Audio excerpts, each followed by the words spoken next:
মন্ত্রী মশাই চোর। দেখেছেন মহারাজ, দেখেছেন গোপালের কোনো কাজ নেই, শুধু আমার পিছনে লাগে।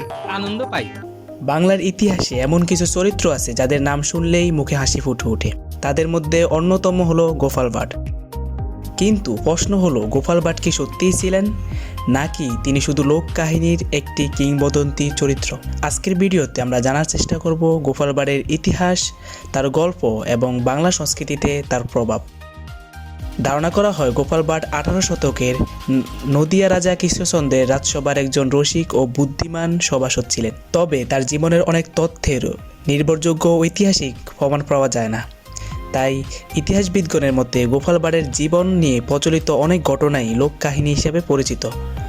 তবুও শত শত বছর ধরে তার গল্প বাংলার মানুষের মুখে মুখে বেঁচে আছে।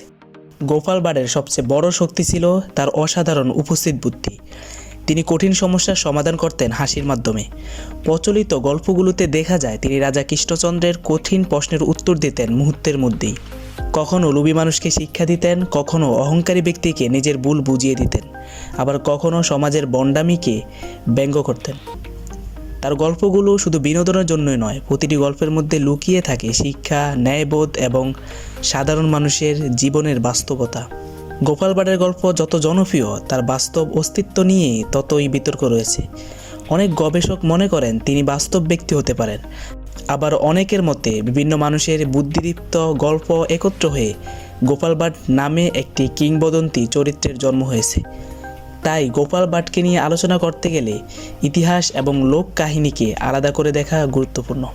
গোপাল ভাঁড় বাস্তব মানুষ ছিল কিনা সেই প্রশ্নের চেয়েও বড় বিষয় হলো তিনি বাংলা সংস্কৃতিতে কী দিয়েছেন। তার গল্প আমাদের শেখায় শক্তির চেয়ে বুদ্ধি বড়, অহংকারের চেয়ে বিনয় মূল্যবান, আর হাসির মাধ্যমেও সত্য বলার এক শক্তিশালী মাধ্যম।